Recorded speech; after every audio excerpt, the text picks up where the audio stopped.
வணக்கம் நேயர்களே. ரெண்டு விஷயத்த உங்களோட இன்னைக்கு பகிர்ந்து கொள்ளணும்னு நினைக்கிறேன். என்ன செய்திலாம் வந்திருக்குன்னு வழக்கம் போல காலையில இருந்து செய்தி நியூஸ் சேனல் எல்லாத்தையும் பார்த்துட்டு இருந்தேன், பத்திரிகைகள் எல்லாத்தையும் பரட்டி பார்த்துக்கிட்டு இருந்தோம். அதுல ரெண்டு செய்தி அரசு இயந்திரம் எவ்வாறு செயல்படுகிறது அப்படிங்கிற விஷயத்த சொல்லக்கூடிய ரெண்டு செய்தியை பார்த்தேன். அதை உங்களோட பகிர்ந்து கொள்ளணும்னு நினைக்கிறேன். முதல் செய்தி, தேனி மாவட்டம் ஆண்டிப்பட்டி பக்கத்தில் இருக்கக்கூடிய சக்கப்பட்டி அப்படிங்கிற ஊரு. அதுல ஒரு நகர் இருக்கு. அந்த நகர்ல ஒரு லே அவுட் போட்டிருக்காங்க. சிலர் வீடு வாங்கி அங்க இடம் பெயர்ந்திருக்காங்க.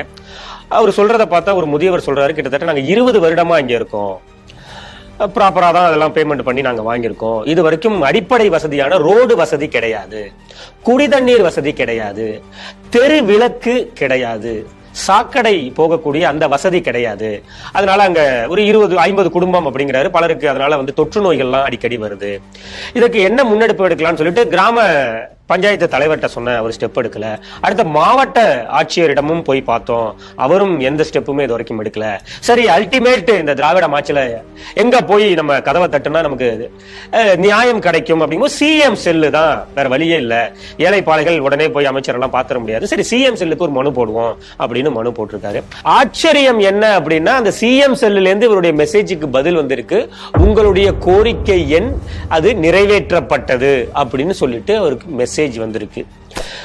அரசு இயந்திரம் எப்படி செயல்படுதுங்கிறதுக்கு அது ஒரு உதாரணம். அடுத்த செய்தி, இது விழுப்புரம் மாவட்டம் செஞ்சி அருகே இருக்கக்கூடிய ஒரு கிராமம். ஒரு அம்மையார் ரேஷன் கடையில் போயிட்டு 200 ml 100 ml அப்படிங்கிற மாதிரி தான் அந்த மண்ணெண்ணெயை வாங்கியிருக்காங்க. யாரோ ஒருவர் சொல்லியிருக்காங்க, எங்க பகுதியிலலாம் 1 லிட்டர் கிடைக்குதே, உங்களுக்கு கிடையாதா அப்படின்னு சொல்லிட்டு.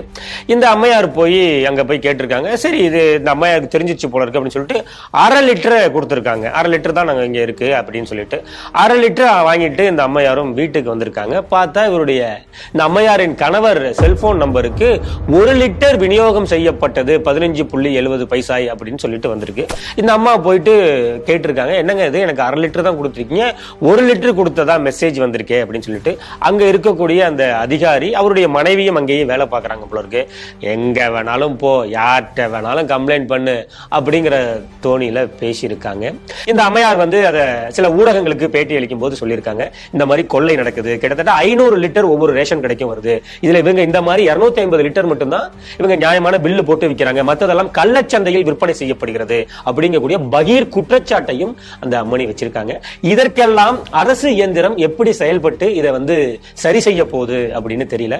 பொதுமக்களுடைய ஒரு சராசரி பொதுமக்களின் கேள்வியாக இருப்பது என்ன அப்படின்னா, சிஎம் சார் என்ன சார் இதெல்லாம்